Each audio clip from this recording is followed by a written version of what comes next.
All right, so we're going to go ahead and do some permanent lighting here. Going to show you some best practices, some ways to use the tools to make it quick. So we're just crop an image here. And the first thing that we want to do is set our known measurement. The front door height, standard height, 6.67 feet.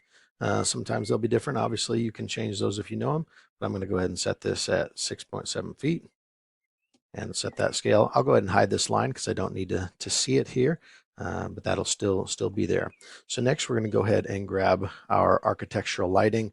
Right now I'm set on an active profile of rainbow scroll, which is fine. That's a great one for permanent lights. So we've got the spotlight tool where we can do individual spotlights, straight or the polyline. So for my peaks here, I'm going to do the polyline tool, and for my straight, I will do the straight tool. So we'll start with the polyline tool. And you can zoom in, you can hold the space bar and pan the canvas around. So I'm just going to grab this here and go right up underneath my ridge and double click. So single click to get started, single click to place a point, and double click to set that point. And I can right click on the mouse and that will allow me to select, and I can expand these if I want a little short. So click on the polyline tool to get back on it again here. And I'm just going to go ahead and do my small peaks up here. Double click. And I'm not worried too much about the spacing or anything right this second because I'm going to go back and set that. So these are preset on a 24-inch spacing. And I'm going to deal with these a little bit at a time. So I right clicked on the mouse. That's going to put my select tool. And I'm going to go ahead and hover over it and select all these. Now, one thing to note, I'm here in the fast mode. This is really important for editing purposes. It just makes things makes the canvas work really quickly. If you're in the quality mode, it's gonna move slowly for you. So you want to make sure that you're in the fast mode. All right, and so right now I'm just going to worry about my spacing. So I'm looking to get these a little bit more symmetrical. And so I like that. It's kind of a little bit more symmetrical, looks better for sure. I'm going to grab the canvas. I'm going to grab this one, and I'm going to go ahead and adjust the spacing on this one as well. And that looks good. And same thing here. Good. Okay. So from there, I'm going to go ahead and place my lights underneath here. And we're going to go ahead and place those about right here. And then I'm also going to place some in the back as well, back here and back here. And then we're going to leave this line, but you can do this if you wanted to, and I'll just show you it real quick in case you wanted to. You can place some individual spotlights here and deal with those. So for example, if I wanted to grab these, and I can go ahead and adjust the angle so that they're pointed down, but that's a little bit more reflective of a backward angle to get your spacing looking really good. Makes it a little more realistic looking for sure. So I'll leave those for now.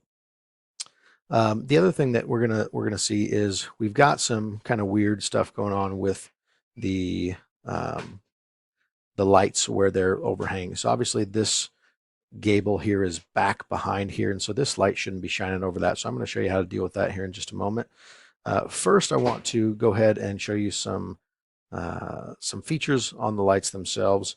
So if I select these and I hold shift, I can select more of these, and that's going to add to my selection. And from here, I can go ahead and change anything that I want. So I'm going to make the fixture size a little bit bigger. I'm going to make the beam angle a little bit wider. The intensity is not bad. I can change my distance here if I want to make these go shorter or longer. I kind of like that there. And the feather, I like this because it's a little bit more of a, less of a hard blend, which obviously real light is a little bit more blended. So I like to kind of mix that a little bit. I think that looks pretty good right there. And so the next thing is I'm going to get these overlays taken care of. So if I go down into my overlays tool, I've got a mask tool and a poly mask. So the poly mask is just for straight lines. So I'm going to use that one here, and I'm going to draw this roof line.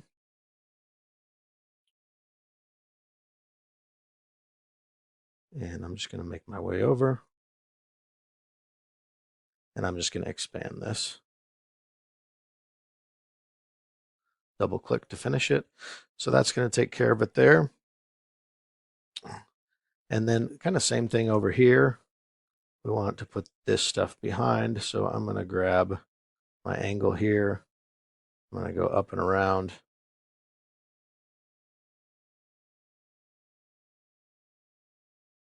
And a little more realistic looking where the lights aren't shining where it would pretty much be impossible for them to shine.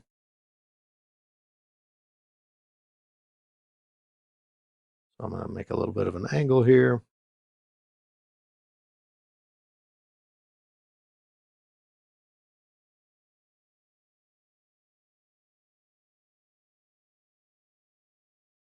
Double click that. That'll put the lights behind. If I don't like some of how this looks, I can go in here and add more to it. Pretty easy. That's definitely going to give it a more realistic look there. The other thing here is we've got these posts. Obviously, the lights are going to be behind the posts, and so we can go in here and just quickly select the posts.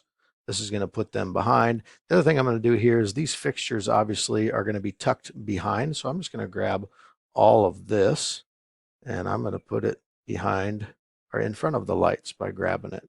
So a real quick selection here. Takes just a few moments and it makes it a lot more realistic looking.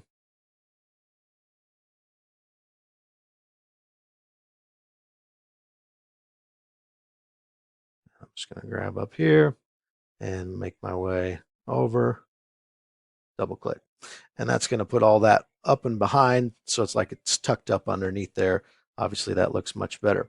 Now, we can go in here to the layers and we can move things around. So this is my one layer. I can just move this on top, and that's going to bring that up and makes it obviously quite a bit more realistic looking when you can tuck those things behind.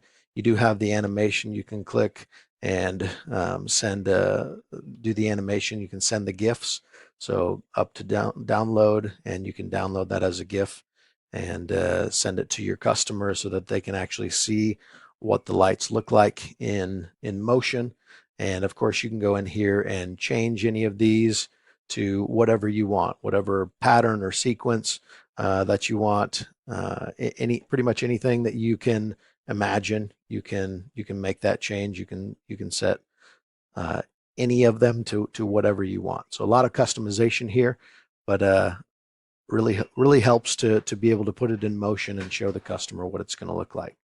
All right, enjoy.